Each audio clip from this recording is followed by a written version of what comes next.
mayoría son exportadores o emprendedores. Bueno, negocios en los Estados Unidos, aspectos legales. Voy a tratar en la medida de lo posible de no hablar mucho acerca de la ley ni de regulaciones para que nuestra conversación sea dinámica, lo menos densa posible. Y voy a partir por los aspectos económicos, comerciales de este mercado. Los Estados Unidos es la economía más grande del mundo. Eso es algo que me parece es bien conocido. Y en México tenemos la ventaja o desventaja, depende si se ve desde el punto de vista histórico-cultural, pero desde el punto de vista comercial creo que tenemos una ventaja. Esta cercanía geográfica con los Estados Unidos abre un sinnúmero de oportunidades para los empresarios en México, ya sea oportunidades que se pueden aprovechar desde México, o, por otro lado, oportunidades que se generen ya en los Estados Unidos con alguna presencia corporativa en este mercado. Estamos hablando de una población cuya el segundo grupo étnico mayoritario dentro de esta población son hispanos, que es un mercado natural, obviamente, para nosotros como mexicanos. México es el socio comercial, es el segundo socio comercial más importante de los Estados Unidos, de ida y de vuelta. Es decir, el segundo número más importante de exportaciones que reciben los Estados Unidos provienen de México. El primero es China y el segundo lugar en términos de importaciones para México también provienen de los Estados Unidos. Entonces, en ambos sentidos, ida y vuelta, México es un socio comercial clave de los Estados Unidos. Nuevamente yo atribuyo esta realidad a una cercanía geográfica y cada vez más una cercanía cultural con el país vecino. Estas oportunidades están ahí para aprovecharlas. Pensemos en el mercado hispano, por ejemplo, que el mercado hispano tiene un poder adquisitivo que es mayor al del propio Producto Interno Bruto de México. Es decir, tiene 60 millones de hispanos en los Estados Unidos, lo cual es la mitad de la población de nuestro país, de México, pero aunque representa la mitad de la población mexicana, que ya de por sí es un número mayúsculo, 60 millones, estos 60 millones representan casi, o mejor dicho, más del Producto Interno Bruto que se genera de manera anual en nuestro país, es decir, el doble casi. Entonces, el doble representado por el número de pobladores hispanos en los Estados Unidos. Entonces, con esto en mente, sabemos que hay grandes oportunidades en todas las industrias. En el transcurso de la conversación, siéntanse con la libertad de platicarnos en qué industria están y si tienen alguna pregunta en específico, también háganosla saber. Creo que puede hacer mucho más entretenida esta conversación, pero hay oportunidades para todas las industrias. Por ejemplo, en nuestra firma atendemos desde pequeños empresarios y emprendedores que envían productos de moda y de joyería a los Estados Unidos, aspectos tecnológicos, prestación de servicios desde México a los Estados Unidos, hasta empresas transnacionales que distribuyen alimentos y bebidas en los Estados Unidos. Otra vez, las oportunidades de negocio son innumerables. Estamos viviendo tiempos históricamente inusuales. Hay una pandemia que seguramente tendrá un impacto en qué oportunidades de negocios se estarán presentando. Ha habido una desaceleración tanto en México como en los Estados Unidos en términos comerciales. Entonces, todos aquellos que estén interesados en participar de la economía más grande de los Estados Unidos, del mundo, que son los Estados Unidos, tendrían que considerar que en este momento económico, se van a enfrentar no solamente con los retos tradicionales que ya presenta un mercado tan competitivo, sino con una pandemia que, como algunos de ustedes estarán informados, de manera especial ha afectado ciertos territorios que en principio eran muy atractivos para los negocios en México, como puede ser Florida, para los negocios hechos por mexicanos, que puede ser Florida, puede ser Texas, California, no se diga. También habría que considerar que dentro de esa aceleración que han presentado ambos países, México tiene en este momento una economía bastante frágil y no parece que, de acuerdo a calificadoras y ciertos estudios, no parece que la economía vaya a despegar como se había anticipado en nuestro país. Posiblemente vienen 3, 4 años de debilidad económica que a veces juega a favor, normalmente jugaría en contra, pero juega a favor con un peso debilitado. Por supuesto, los precios de los productos mexicanos y los servicios mexicanos exportados a los Estados Unidos se hacen más atractivos. En este momento el dólar está bastante debilitado y ha hecho que el peso enfrente ciertos retos, pero si desafortunadamente nuestra economía se mantiene en los números que se ha mantenido y la tendencia es a la baja, habrá un ajuste en el tipo de cambio en ambas monedas. Por último, este es un año especial en los Estados Unidos. En los Estados Unidos tenemos elecciones presidenciales, es el 3 de noviembre. Esto va a cambiar significativamente el panorama tanto de inversión como de negocios en este país.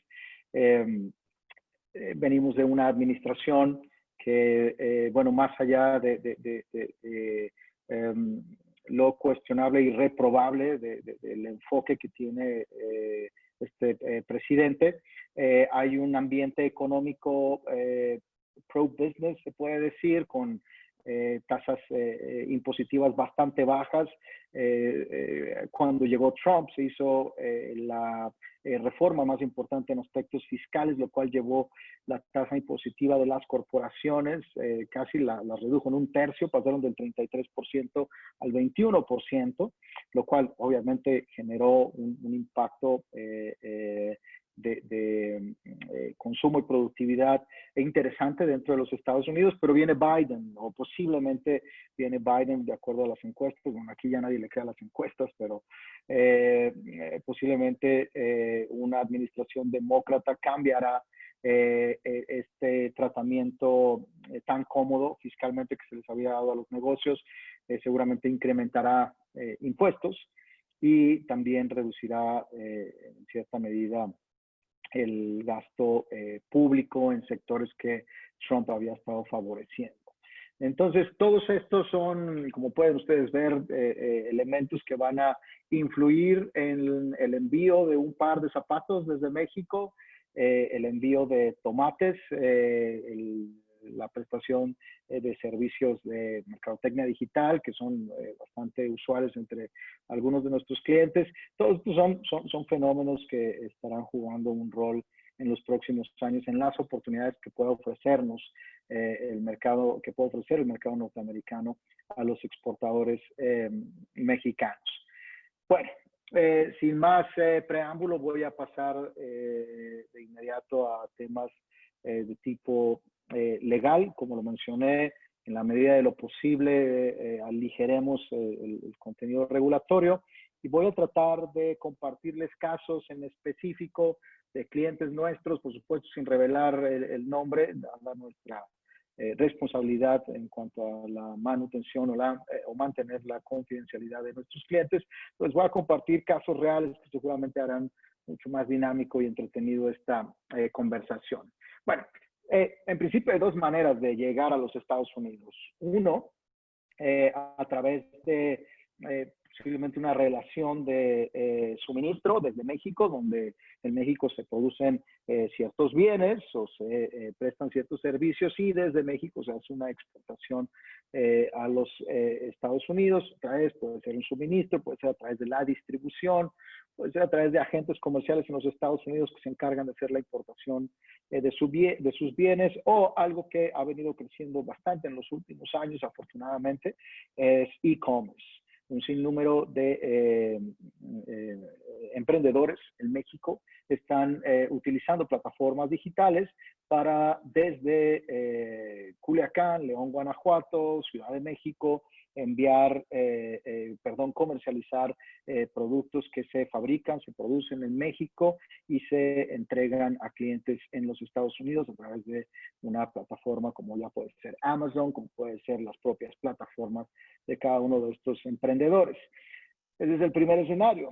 El segundo escenario es ir a los Estados Unidos, encontrar tal vez un partner en los Estados Unidos, crear una compañía, llevar personal a los Estados Unidos, una oficina y demás, y establecerse en alguna ciudad, en algún territorio, estado, que ofrezca oportunidades de negocio apropiadas para cada uno de sus proyectos. Ambos escenarios comprenden complejidades propias, únicas. Si bien es cierto, las oportunidades están ahí y es nuestro vecino, estamos al otro lado, francamente nada más hay que cruzar el río. Es bastante complejo hacer negocios en los Estados Unidos, particularmente por el grado de competencia que uno se encuentra y la complejidad de las leyes. Entonces, para esto yo tengo un dicho que me gusta compartir en mis exposiciones. Know before you go. Aprende antes de arrancar o de decidir si vas a optar por el escenario A o por el escenario B. Y bueno, antes de continuar, disculpen, quisiera saber si me pueden dar acceso para compartir nuestra presentación de PowerPoint, donde con algunos bullets será seguramente más fácil dar seguimiento a esta charla.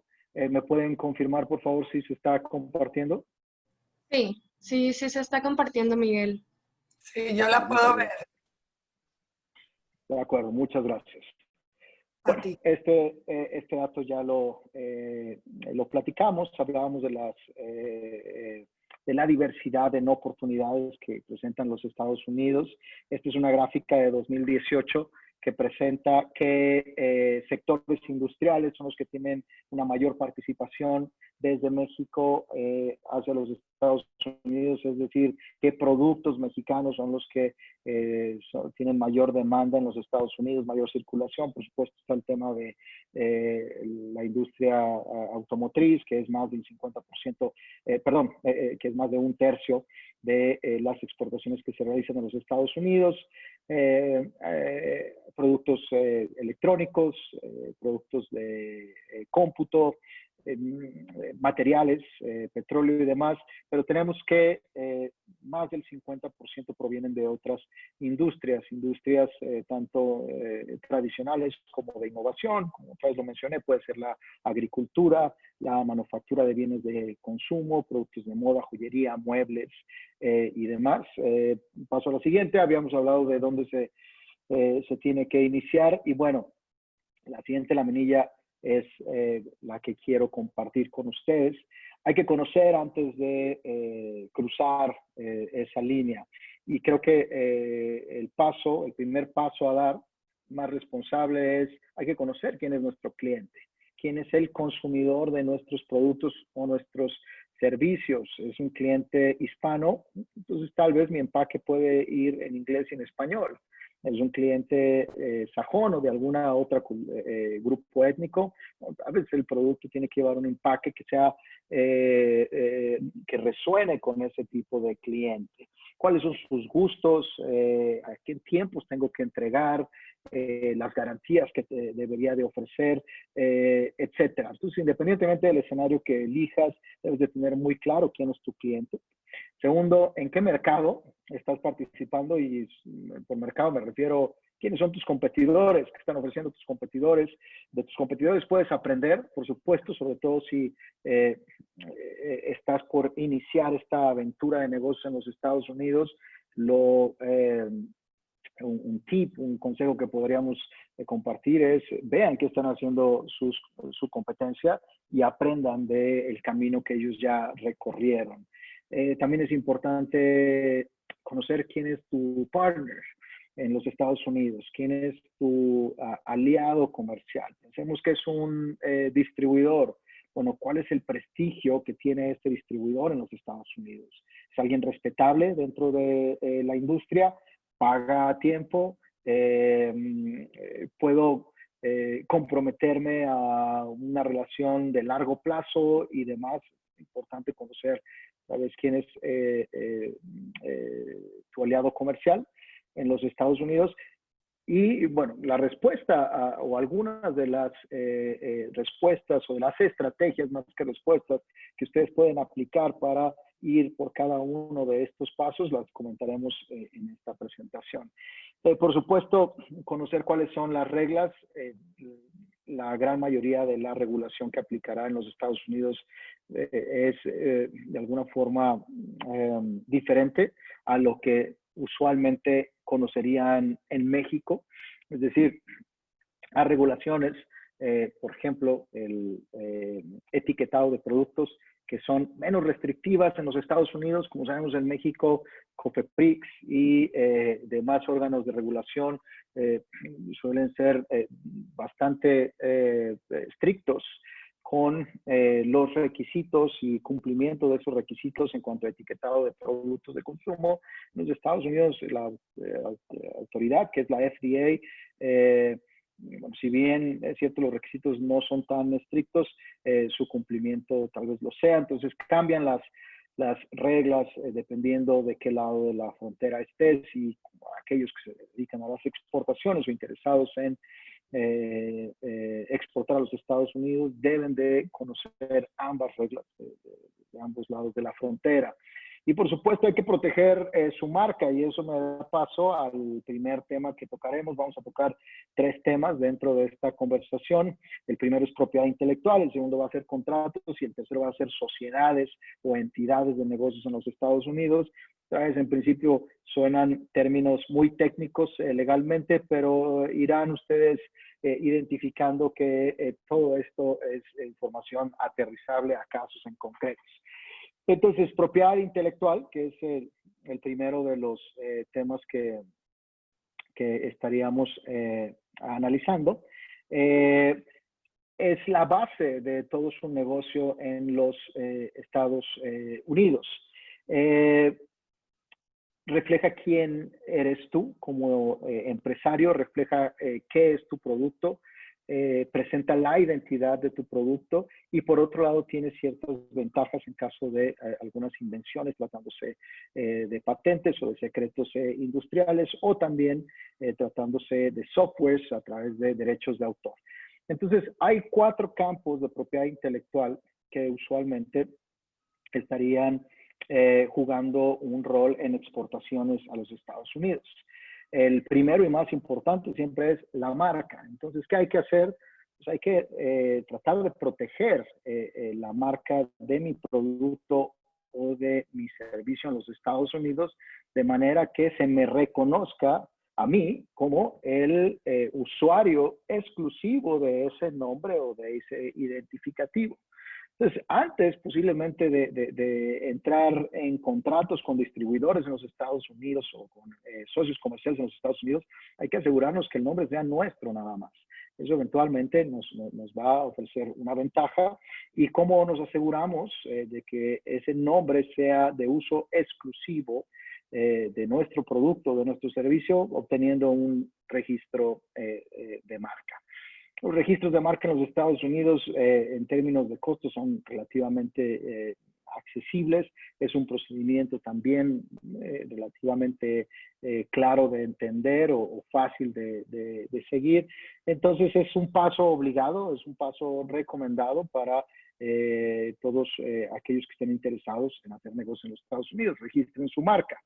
Ahora, por otro lado, si su producto tiene en sí ciertas innovaciones, pensemos que se trata de una fórmula farmacéutica o se trata de un software que ofrece cierta funcionalidad que es única, pues también hay que protegerlos. En el caso de la fórmula farmacéutica o de cualquier otra invención, a través de una patente, hay que buscar obtener una patente en los Estados Unidos, y si se tratara de un software a través de un derecho de autor o posiblemente también podría ser una especie de invención dependiendo de la innovación y de la funcionalidad que esta innovación ofrezca.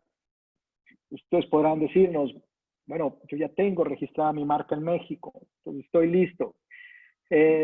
Los derechos de propiedad intelectual, marcas, patentes, derechos de autor, todos son de tratamiento territorial. ¿Qué quiere decir esto? La marca que tienes registrada en México solo está protegida en México. Fuera de México no hay protección y no hay reconocimiento. El derecho de autor que tienes registrado en México también únicamente surte efectos dentro de México, no tendrá efectos en otro país. Si quieres que esa protección se extienda a los Estados Unidos, tienes que ir a los Estados Unidos e iniciar un procedimiento de registro en los Estados Unidos. Hay ciertos tratados que van a ayudar en este proceso, pero definitivamente hasta que no haya un reconocimiento de la Oficina de Marcas de los Estados Unidos o de la Oficina de Derechos de Autor de los Estados Unidos, el reconocimiento de esa exclusividad que estás buscando. ¿Y por qué es importante? ¿Qué beneficios voy a obtener una vez que se me reconozca a mí como el dueño de una marca o de un derecho de autor o de una patente? Bueno, en principio, uno de los beneficios más importantes es que el Estado, el gobierno de los Estados Unidos, presume que tú ya eres el dueño, que no hay nadie más, te da cierta prioridad, es la expresión que utilizamos los abogados, sobre el resto de las personas que pretendan utilizar una marca igual o similar, o que pretenden aprovechar tu patente, esa invención. Entonces, en principio tienes un reconocimiento de la autoridad de que tú eres el dueño con los derechos exclusivos de determinada marca, patente o derecho de autor. Y por otro lado, te permite obtener la resarcición de daños. Es decir, usualmente si tú reclamas que eres el dueño de una marca, pero no tienes el registro, vas a tener que probar que eres el dueño y que se generaron ciertos daños porque alguien infringió esta marca. Sin embargo, si ya tienes el registro hecho y el reconocimiento de la autoridad, del gobierno, entonces estos daños ya están en la ley. Ya en la ley se dice cuánto usted tiene que pagar si alguien infringe tu marca o infringe tu patente. Y por otro lado, el tema de los abogados, que este es un tema que vamos a tratar con más Miguel, detenimiento. te voy a interrumpir poquito, porque Sí, Rodolfo Morales acaba de hacer una pregunta. ¿Podemos por hacer el favor. proceso de registro de marca en línea como mexicanos o necesitamos forzosamente un intermediario? Esa es una buena pregunta. Como mexicanos residentes en los Estados Unidos, gracias por la pregunta, Rodolfo, gracias, Teresita. Como residente de México, es necesario que contrates a un abogado en los Estados Unidos. En los Estados Unidos, aprobado por los Estados Unidos como abogado. Esto es nuevo, relativamente nuevo. Tiene poco más de un año que se implementó esta regla. Antes de agosto del 2019, cualquier persona podía solicitar la marca desde la plataforma, independientemente de su ubicación geográfica, de su residencia. Entonces, desde Culiacán podías entrar a la página de la USPTO y presentar tu solicitud de registro de marca. Eso cambió en agosto del año pasado. En este momento, si la persona interesada en obtener un registro reside en México, entonces tiene forzosamente que utilizar no un intermediario, a un abogado en los Estados Unidos para solicitar este registro. si ustedes en su momento obtuvieron, además, esta siempre había sido la regla, el problema es que no existían tal vez los candados. Si ustedes obtuvieron un registro de marca en el pasado a través de un intermediario, tal vez haga la pena que analicen que este intermediario tuviera los derechos para poder obtener este registro, que si no fue así, eventualmente ese registro que obtuvieron es cancelable, es vulnerable, tal vez sea inválido. Entonces, dense un momento para verificar que los registros que ya obtuvieron hayan sido obtenidos de forma apropiada. Si lo hicieron a través de un intermediario, posiblemente son inválidos. A partir de agosto del año pasado, los registros que se soliciten tienen que realizarse, si no se es residente de los Estados Unidos, tienen que realizarse a través de un abogado autorizado por la USPTO, por la Oficina de Marcas de los Estados Unidos. Les voy a confiar algo. En términos de costos, en mi experiencia, resulta ser más oneroso tratar de registrar desde México a través de un intermediario que ir directamente y buscarse a un abogado, a cualquier abogado especializado en marcas, porque el intermediario siempre se llevaba un margen. Entonces, nosotros veíamos precios en México que eran, en el mejor de los casos, 30% más caros de lo que lo puedes conseguir en los Estados Unidos. Y en el peor de los casos era el doble. Te cobraban hasta el 100% más por utilizar un intermediario en México. Entonces, espero que esto haya resuelto la duda. Bien, regresando a la idea que compartíamos, hay muchos beneficios, entre ellos, otra vez, que se te reconoce la exclusividad para el uso de determinado nombre como una marca o para el uso de determinada invención o software, casos de derechos de autor y de patentes. Y además son derechos que te dan que la periodicidad o la vigencia, mejor dicho, a veces van a perdonar mi español, pero bueno, la vigencia de estos derechos puede ser indefinida. En el caso de las marcas, te van a otorgar un derecho que lo puedes mantener toda la vida si lo renuevas cada que es necesario renovar. Obtienes tu registro, te lo van a dar por 10 años, pero mientras estés usando la marca en los Estados Unidos, ese registro lo puedes renovar por 10 años cada vez que se cumpla el periodo de renovación, y esto puede durar toda la vida. En el caso de la patente, depende de la patente, podrían ser de 15 a 20 años de exclusividad de uso, esas ya no son renovables. Y en el caso de derechos de autor, puede ser hasta 60 años, dependiendo otra vez de la obra que quiera uno registrar. Entonces, importante, antes de establecer un plan de negocios, de hacer los estudios de mercado, antes de hacer hacer el estudio del consumidor, de trabajar en una etiqueta, de trabajar en hacer alguna sociedad o alguna relación con algún distribuidor antes de todos estos pasos.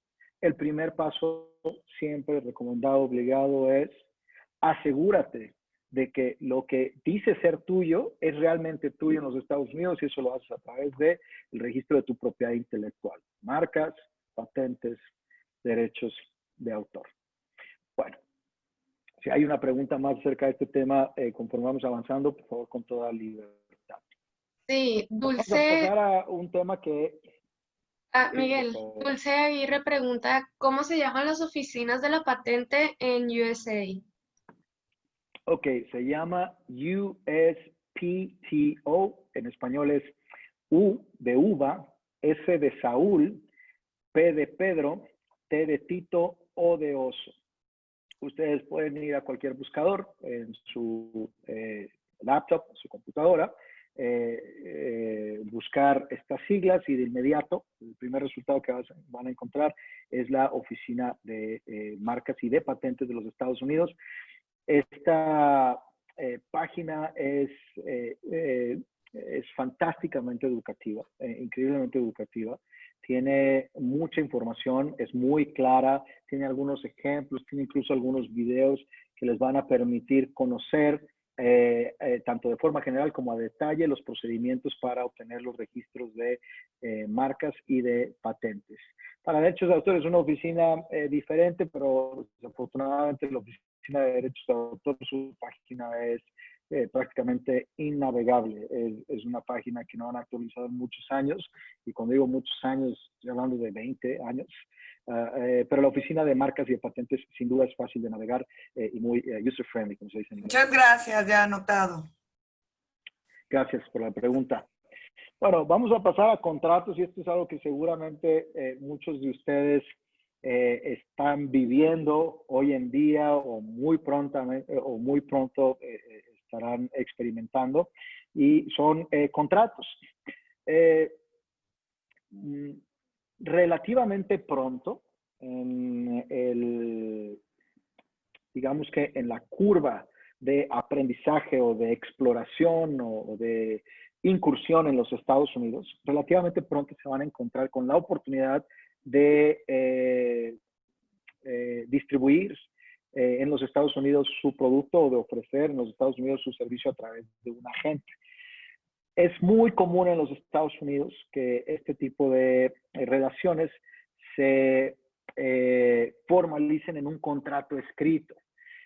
Los contratos escritos son además recomendados, son favorables, porque establecen las reglas de esa relación entre ustedes y su distribuidor, su socio comercial en los Estados Unidos. El tema es que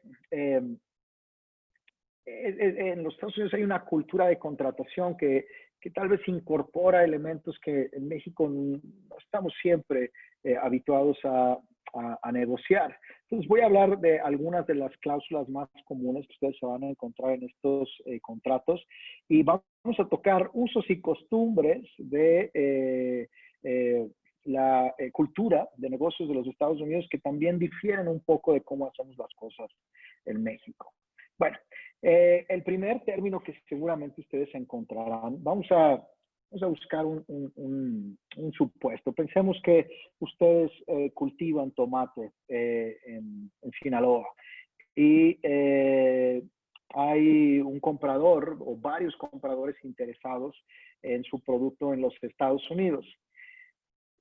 Alternativamente a ir o a enviar directamente desde Sinaloa las cajas de tomate a cada uno de estos distintos clientes, que pudiera generar una carga administrativa alta, deciden ustedes asociarse con un distribuidor de tomates en los Estados Unidos. Okay. La cláusula más usual que se encontrarán, normalmente es la 1 o la 2 dentro de un contrato escrito, va a ser la exclusividad. El distribuidor les va a pedir ciertas consideraciones, va a querer que la relación sea exclusivamente con él. ¿Pasa en la industria agrícola? Sí, tal vez en una medida, pero la van a encontrar muchísimo en productos terminados, sobre todo aquellos que tienen una marca, bebidas alcohólicas, tequila, por ejemplo. Siempre van a pedirles una exclusividad. Moda, digamos que ustedes fabrican prendas de vestir, siempre les van a pedir cierta exclusividad a estos distribuidores. ¿Y qué exclusividades? No le vendas a nadie más que a mí. Cuando ustedes vean una cláusula de exclusividad, lo tienen que ver con mucha sospecha. Para poder aceptar una cláusula de exclusividad, ustedes ya debieron de haber hecho su tarea. El distribuidor es alguien que tiene la capacidad y los recursos, la infraestructura, la organización para vender en una ciudad, en todo un estado, en todos los Estados Unidos. Esa ecuación la tienen que hacer ustedes de inmediato, porque si van a hacer un contrato de exclusividad por 5 años que va a cubrir el territorio de los Estados Unidos, pero resulta que este señor nada más vende en Austin, entonces ustedes están privando de la oportunidad de hacer negocios en cientos de ciudades más de los Estados Unidos. Entonces, antes de aceptar exclusividad, tienen que conocer quién es su business partner, quién es el distribuidor en los Estados Unidos, cuál es su capacidad de distribución, cuál es su prestigio, cómo identifican cuál es el prestigio de este distribuidor. Hay desde el enfoque simplificado hasta el enfoque sofisticado. El enfoque simplificado no les cuesta nada. Ustedes entren, hagan una búsqueda en cualquier search engine, en Google, y pongan el nombre del distribuidor, y ya debe de haber un historial ahí de si ha hecho las cosas bien o no, o ha hecho las cosas no tan bien. El enfoque sofisticado es decir, con algunas de las agencias investigadoras de historial comercial, como Dun & Bradstreet, y él les va a decir si esta persona ha dejado de pagar, si esta persona ha tenido demandas, si esta persona que pretende ser su distribuidor tiene la legitimidad como para representar tu producto en los Estados Unidos, porque recordemos que el distribuidor es no solamente un aliado comercial, es un reflejo de quién tú como exportador eres. Entonces, otra vez, antes de entrar en términos de exclusividad, es importante saber con quién se están casando. Y mi recomendación, si ustedes reciben una oferta de algún distribuidor del cual no están convencidos, y bueno, tal vez no necesariamente estar convencidos, porque todo en los negocios es una apuesta, pero que les da, que genera cierta incertidumbre, pero de cualquier forma quieren hacer el negocio, no se obliguen a exclusividad y si acaso, otórguense un periodo de exploración. 6 meses, 1 año para saber cómo las cosas van desenvolviéndose antes de entrar aspectos de exclusividad en sus contratos. Segundo, el contrato también va a tener siempre una cláusula de territorialidad. Esta exclusividad va a estar en todo Estados Unidos, incluido Puerto Rico, porque Puerto Rico es parte de los Estados Unidos, incluido Hawái, porque Hawái es parte de los Estados Unidos, incluido ambas costas, la costa este, que tiene economías impresionantes como Nueva York, como Miami, como Boston, o nada más la costa oeste, donde está California, que California en sí es otro país, con unas oportunidades de negocio impresionantes.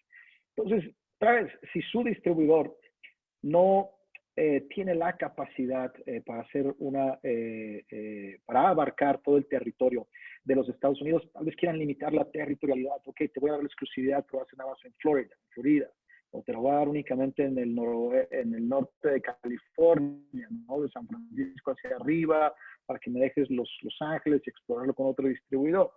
Entonces, el territorio va a ser algo importante a definir una vez ustedes conozcan con quién están haciendo el negocio, el contrato. Luego viene el tema de la vigencia de este contrato. ¿Por cuánto tiempo voy a estar comprometido con este distribuidor, con este agente comercial? Usualmente, nuestra recomendación es, si es la primera vez, que no sea más de 5 años.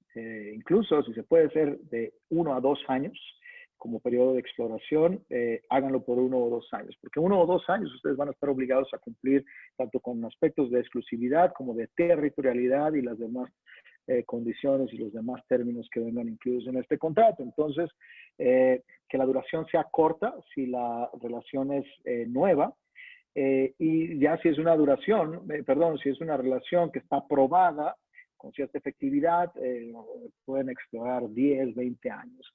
Otra vez, en términos de negocio, todo es una apuesta. Hablábamos de cómo ha cambiado el panorama de negocios, la actual pandemia, el riesgo de COVID en los Estados Unidos. Pues empresas que se veían muy sólidas, como J.Crew, como Hertz, se han ido a bancarrota, y algunos de nuestros clientes tenían relaciones de muchos años de proveeduría para J.Crew, por ejemplo. Ya están en bancarrota, tenían contratos que eran muy extensos, pero ya no sirven de nada esos contratos porque la empresa está por disolverse. Lo mismo con Sears. Recientemente Sears le compraba a muchísima gente en León, Guanajuato. Los contratos eran de larga duración. Ya no hay ninguna garantía, pero dentro de lo que cabe, el contrato al final es un vehículo, es un instrumento que va a tratar de darnos cierta certeza en cuanto a la relación que llevaremos con nuestro business partner, con nuestro comprador, con nuestro distribuidor, pero siguen siendo negocios. Hay muchas cosas que aún no están definidas. Uno de mis temas favoritos, de mis cláusulas favoritas, porque es un temor frecuente entre nuestros clientes: pagos. ¿Cómo me aseguro de que me vaya a pagar mi comprador? ¿Cómo me aseguro de que me vaya a pagar mi distribuidor cuando llegue la fecha de factura? Bueno, voy a comenzar por algunas preguntas frecuentes que me hacen. ¿Pueden escribir pagarés en los Estados Unidos? Sí, se pueden hacer pagarés, pero 1, no es usual, y 2, no es recomendable. Cualquiera que quiera que venga a los Estados Unidos y pida un pagaré para poder firmar el contrato, se va a cerrar las puertas y usualmente no va a realizar el negocio. ¿Cuál es la forma más eficaz para asegurar el pago. Bueno, igual que como lo habíamos anticipado, hay dos enfoques.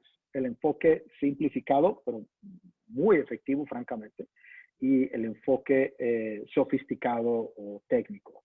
La mayor garantía que ustedes obtendrán de pago de uno de sus compradores, distribuidores, clientes en los Estados Unidos es el due diligence, que no es otra cosa más que una expresión técnica para decir conoce con quién estás haciendo negocios. Y ya lo habíamos platicado en cuanto a los distribuidores. Tiene una buena reputación. Hay un historial crediticio financiero para este distribuidor. ¿A quién le ha dejado de pagar y por qué razón les dejó de pagar? Ha recibido demandas de colección de deuda. El due diligence es fundamental antes de que ustedes le puedan otorgar crédito a un distribuidor o a un comprador. Particularmente, otra vez, si estas son relaciones relativamente nuevas, donde no hay un camino recorrido entre las partes. Entonces, es su responsabilidad como exportadores, como emprendedores, hacer una investigación de quién es la persona otra vez con la que están realizando estas transacciones. Ese es el enfoque simplificado, pero como lo mencioné anteriormente, es muy efectivo y esa es la mejor garantía que podrían ustedes obtener. La otra, ya sofisticado, es una carta de crédito. El problema es que las cartas de crédito, que son una especie de garantía documentada, donde ustedes van a recibir sí o sí el pago, el problema es que las cartas de crédito cuestan y a veces son bastante caras obtenerlas. Entonces, si su negocio, si el producto que están vendiendo, si el envío, el embarque no justifica el pago de una carta de crédito, posiblemente no va a ser una alternativa para ustedes. Las cartas de crédito, otra vez va a depender, pero a veces son el porcentaje del costo de la mercancía y en algunos casos andan rodando los, otra vez dependiendo de la industria, pero pueden llegar a sumas bastante altas estas cartas de crédito. ¿Cómo funcionan las cartas de crédito? Si llegado el plazo no recibo el pago por parte de mi comprador, el banco que está garantizando mediante esta carta de crédito el pago me va a pagar en ese plazo, sí o sí. Pero otra vez, como lo mencioné, son costosas. Entonces, ese es otro elemento que ustedes pueden considerar para asegurar sus pagos. Aquellos que son tradicionalmente usados en México, otra vez ciertas garantías y demás, rara vez.